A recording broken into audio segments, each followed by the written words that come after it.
If he wanted to come back, whoever was in charge would tell him, okay, listen, you did your time like a fucking man. You did a lot of things in the life. You were a skipper at one time. You can come back. But deal with your nephew, John Jr. John Jr. cooperated. I have 302s and stuff like that. There's no doubt he cooperated. He even ratted on Angelo and a whole bunch of people. There's no doubt that he's a cooperator. So they would have told him, straighten that out first. And straighten it out first means kill him.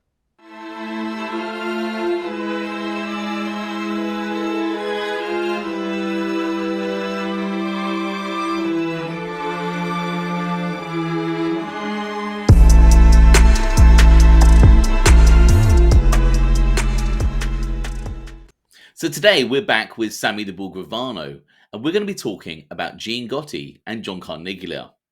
First, let's discuss them individually. So, Sammy, when did you first become aware of Gene Gotti, and when did you first meet him? I met him a long, long time ago when I met John. I met John in 1977 in Frankie DeChico's After Hour Club.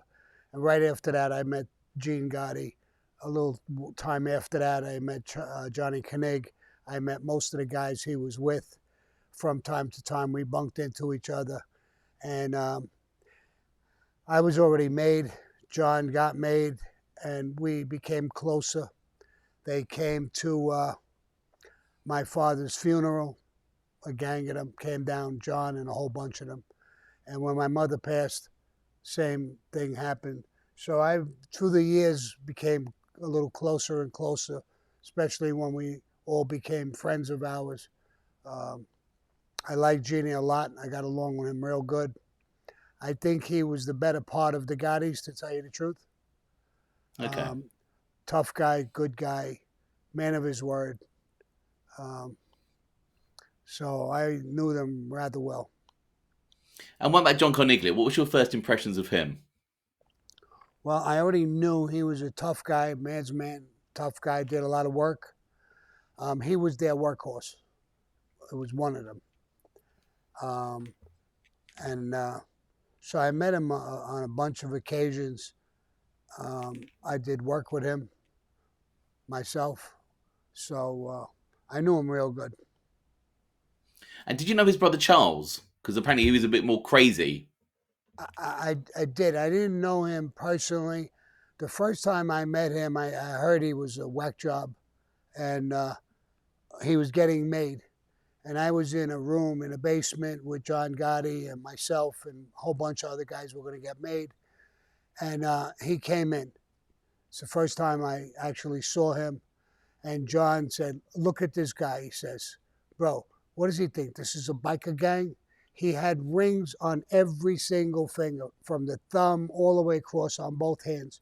He said, tell him to go get those rings off his hand. This isn't a biker gang. So I went over to him and I introduced myself to him. I knew he was his brother. He was getting made. And I said, listen, bro, take those rings off. Put them in your pocket. Do whatever you want with them. This is a ceremony for you to get made in the mafia. This isn't a biker gang. Get those rings off. So he did. That was my first actual meeting and conversation with him. And I heard a lot of stories about him. I think he was like a half a serial killer. When he did a murder, he took things. Like if a guy had an earring, he killed the guy, he took the guy's earring and saved it. So he was taking things from dead bodies and saving things. A finger Like from trophy. somebody. That's real creepy. That's, it's one thing you're going to do a piece of work. It's a whole nother thing if you're enjoying it, number one. Number two, because I don't think a lot of hit guys, they don't enjoy doing it, but they do what they got to do. He seemed to enjoy it, and he seemed to, when you're hiding things and keeping memorabilia on somebody you killed, that's weird. And so I didn't have many conversations with him or anything to do with him too much, but He was dangerous. John Carneglia is allegedly the man who put the fatal shots into Paul Castellano, famously in December 1985. In your book Underboss, you discuss how you met the hit team, I think it was the night before. Did you and John assign Carneglia to be the shooter of Castellano, or was it John, or did it just work out like that? No, we assigned all four guys. It wasn't just John Carneglia. Yeah, It was four guys. yeah. And so we assigned all four of them would be the shooters, who would be the backup guys, where everybody would be. John Gotti would be my driver. I would be controlling the hit. I had a walkie-talkie, and they had a walkie-talkie. I would be controlling the hit. Frankie DeChico would go in the restaurant. There was going to be a meeting with Paul Castellano, Jimmy Brown, a few captains were going to meet him, Danny Marino, Johnny Gamarano. There was a few guys who were going to be in there. So Frankie was going to be in there for that meeting. He was armed.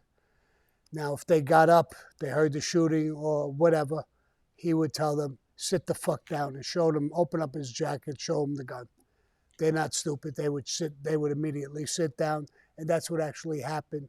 Somebody came in, a maitre d' or somebody came in and told them. Tommy Gambino was there too. He came a little late, but he came actually right after the shooting. He was Okay. late. But with regards to the hit team, you didn't specifically say out the four, you two take out Bellotti, you two take out Castellano. Was that kind of left up to them? No. Two guys were going to be across the street because we knew exactly where they had to park the car. There was nowhere to park the car on the block. Right in front of Sparks, the spot was open because you would pull up, you give a guy who parks the cars, you give him your keys, he parks the car. So we knew he had to go in that spot. So Tommy was the driver. We had two guys across the street who would hit him, and we had two guys, Johnny Carneglia and another one who would hit Paul. And yeah, that was all set up. I was a backup shooter and I was controlling it. John was my driver. And there was 11 guys. Joe Watts was there. Yeah. Jeannie wasn't there. Gene Gotti. Eddie Lino and Fat Sally were there. There was 11 of us. And Okay. John said that, being it was going to be a hit like this, it was his brother, and he wanted to exclude him, that he didn't have to be there. So we agreed with that. If something happened, you're losing two people, two sons in a family. We gave him that. It's almost like a military thing. I saw that in the military. If there's two sons, you want to kind of separate them. You don't want a mother and father lose two sons in one battle. So we agreed to that. Angelo was there. So there was a lot of guys there, and everybody had a spot. We talked about it at night in my office in Brooklyn, and then I met them again near that park during the day, afternoon, before the thing took place. That's the first time I saw the jackets, the coats they were wearing, and the hats. They all had these Russian hats and these jackets. Was that Angela Ruggiero's idea? I think I read somewhere.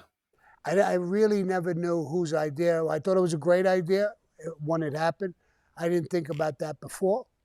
Never thought about it. And it wound up being a great idea because after I cooperated, the Fed said there was hundreds of witnesses. Nobody, there's the panic of seeing something like this and they're running and everything but nobody had a good description of them, their height, their weight.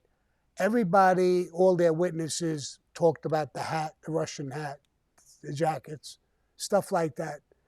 There was a hooker or somebody who said John Gotti was one of the guys across the street, I guess the guys who were going to hit Tommy Bellotti. He was in the car with me. I told the agents that's not true. I'm not saying she was lying. Joe Watts was there. He's same height, built, salt and pepper hair. She may have made a mistake. So they threw her off as a witness once I testified. So obviously, a couple of years before that famous shooting, John Carneglia, Gene Gotti, and Angelo Ruggiero, and a few others went on trial for a narcotics and racketeering charge. This would obviously then drag on throughout the 1980s. And eventually, I think it was in 1989, Gene and Carneglia were sentenced to 50 years in prison. And they would both end up serving, obviously, around 28 years. Were you aware of their legal problems in 1983? Yes, I was. I was definitely aware of it. They wanted to take a plea. And John, for some reason or another, had made his own rule. It's not a Cosa Nostra rule. There's hundreds of guys who took pleas. But John said that's a rat move. And why he said that was that when you generally take a plea, a lot of times the judge will make you admit that there is a mafia, you're in the mafia, and they'll generally use those tapes against somebody else. So I understand why he didn't want to do that, but those lawyers would say, in other words, I would take a plea. If I robbed something, I would say, okay, I robbed that. But I'm not going to say I'm in the mafia or there is a mafia. So there's no rule against it. It was John's rule that he didn't want them to take a plea. Now, Johnny Carneglia wanted to take a plea. The case was old law. The crime happened under old law. And by the time they were sentenced and went to trial, it almost became new law. So he had a shot of taking a plea under the old law. He would have got about 10, 12 years, I think, the most. An old law, you did about 50, 60% of your time. New law, number one, it's 87% of the time. And if they're being sentenced under the new law, the guidelines were much higher than 12 years. Yeah. And when you take them to task, they're going to hit you with the max. If you take a plea, they got their conviction, they want to get it out of the way, they'll give you a bottom sentence. So when you're taking them to trial and you lose, and that's why people take pleas. They know they're dead. So Johnny Carneglia was sentenced, Ed and Gene Gotti. They listened to John, and they lost, and they were sentenced to 50 years. And they So, I mean, this is before John was boss, so this is him kind of doing it as a captain. When he became boss, did he kind of roll that out to everyone in the family, that no one takes pleas? Yes, he did that to a lot of guys. He did this to a guy named Tony Pep, who was a made guy. He was in Florida, and he got busted in Florida, and he was going to take a plea. And John Gotti said, no, take it to trial. And he said, I don't have a shot at trial.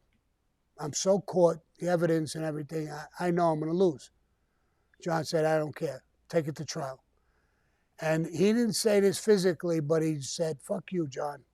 Took the plea anyway and went to jail. John was going to whack him, but it's too late. Took the plea, went to prison, but he refused to listen to John. And there was a lot of controversy about that. I know Johnny Carneglia and Jeannie, when they went into prison, they were really close. First of all, Jeannie was a captain, and Johnny Carneglia was with him.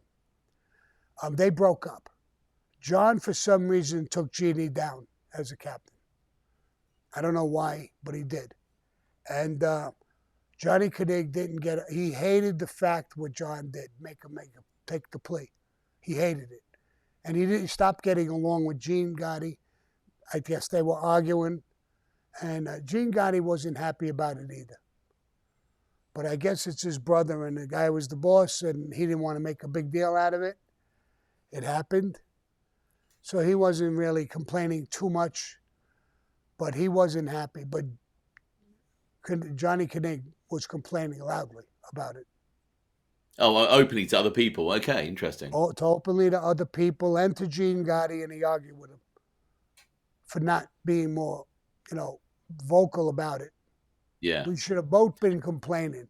This is our life. We're not going to admit there's a mafia. We're not going to admit we're made guys, but we're going to take a plea to the indictment, to the crime, period.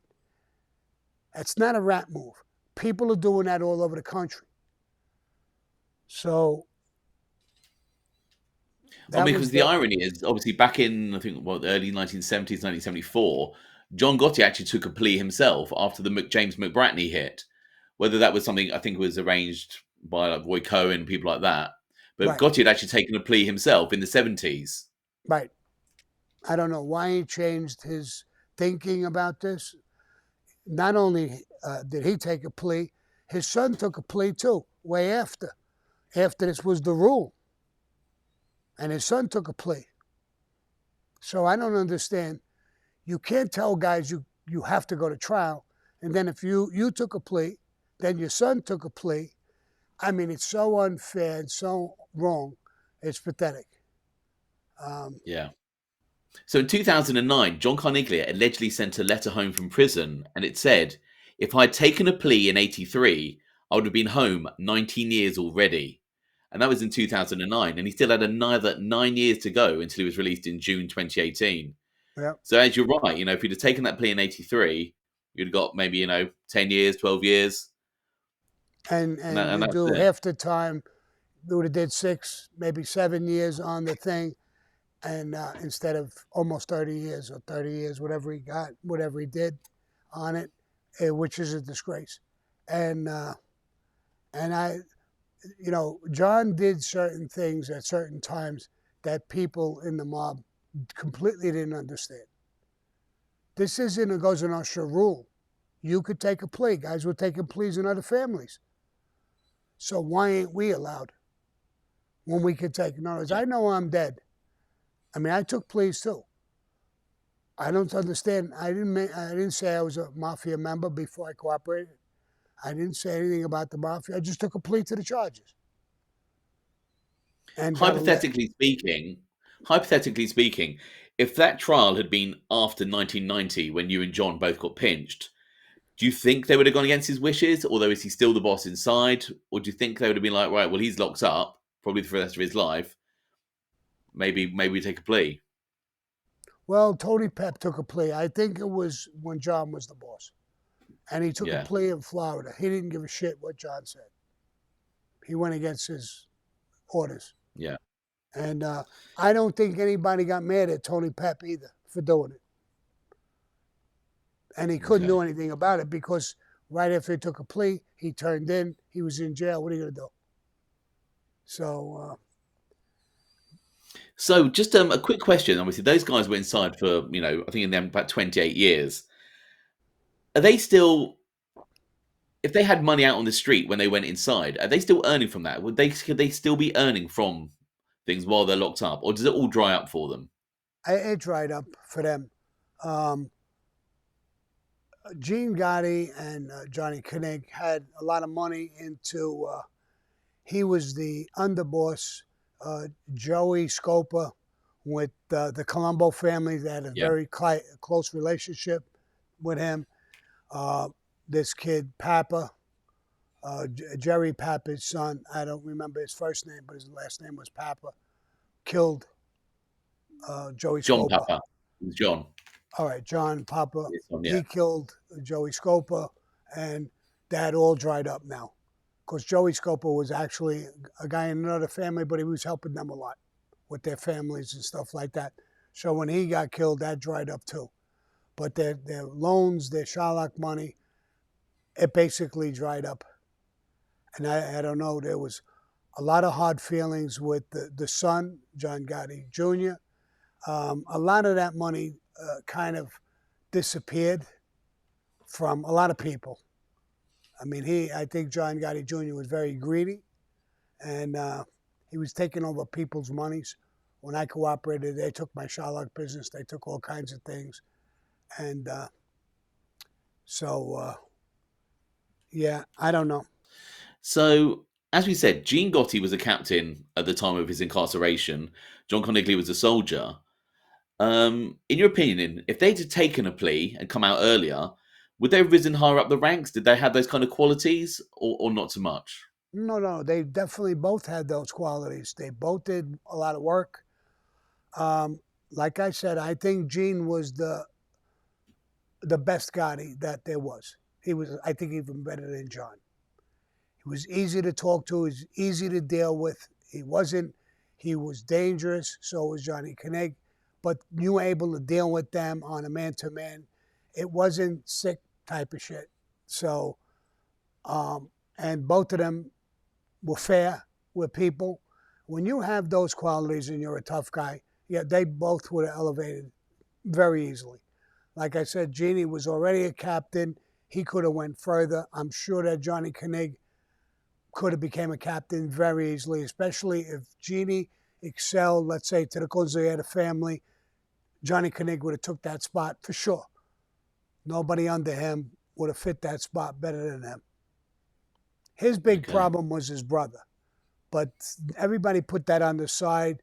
Even he put his brother a little on the side because he didn't bring him around. You didn't see him much or anything like that. So that wasn't his problem. So they've both been released in, I think, around 2018. Obviously, getting on in age a bit. I think it was in their late 70s. Are they retired now? Is it? Because there's always myth that you can't retire, or do you think they're kind of active in the life at all? What's your thoughts? No, I think they left the life. They had enough of it. 20 something years, almost 30 years. They had enough of it. I know Gene Gotti didn't have sons. I think he had two daughters who were married. He had kids. He quit. I'm done. I've had it. He never got money. I know that I complained one time about me making money and his family was empty. So he was disturbed and he used me as an example that I was making money under John. And while he was in prison, his families didn't get shit. And I think Johnny Koenig was the same exact thing, especially when John went in and John Jr. was running things. They didn't get anything. So I believe when John Koenig came out, I think he did the same thing. He wanted nothing to do with the mafia anymore. You know, it's not just fear of prison or stuff like that. When you're betrayed over and over, you kind of lose the feeling towards the mafia. And I saw that with a lot of guys. You know, so it's not some of these guys who cooperated, you know, they didn't cooperate, but some guys who cooperated, I've seen that many times, how they stood up for a while or they stood up once or twice. Then they were, you know, shanghaied out of different situations or money. And they didn't want nothing to do with the life anymore. And I believe John Gotti, Gene Gotti, and Johnny Koenig felt the same way. They didn't want to have anything to do with the mafia anymore. And they're out quite a while now, and I think I'm right. They never try to come back. There was newspaper articles, Gene Gotti's out, he's going to come back. Yeah. He didn't come back. He didn't even try to come back. He didn't even want to talk about people. Then he had another problem. If he wanted to come back, whoever was in charge would tell him, okay, listen, you did your time like a fucking man. You did a lot of things in the life. You were a skipper at one time. You can come back. But deal with your nephew, John Jr. John Jr. cooperated. I have 302s and stuff like that. There's no doubt he cooperated. He even ratted on Angelo and a whole bunch of people. There's no doubt that he's a cooperator. So they would have told him, straighten that out first. And straighten it out first means kill him. If you're so against people who ratted, then your nephew ratted. Kill him. And then you could come back. There was a couple of issues in prisons, so he would have had to clear up, and he would have had to kill his nephew. So I think he just left. He had enough, and coming back and doing all that shit, that's it. I quit. I think that's what he did. And I gave him a lot of respect for that. And the same thing with Johnny Koenig. He had enough. He's got a brain. He's a smart guy. He could easily open up a little business, whatever, something. He was a talented guy. He wasn't a stupid guy. And I think that's what he did, from what I understand. Um, I had no actual contact with them, but I understand that from people who were very close to them. Both of them quit, and they really never got back in together again. And is That your argument that they had about the plea stuck with them. and is your understanding they sit in the Brooklyn area then? Well, I don't think Jeannie don't live in the Brooklyn. I don't know where Johnny Craig is, but Jeannie lived. I think I had a house in Long Island. I think, and Okay. that's what I think he is now. I'm not sure. This is hypothetical stuff, but I Yeah. think he's in Long Island with his family, his children, his grandchildren. He's done. My opinion.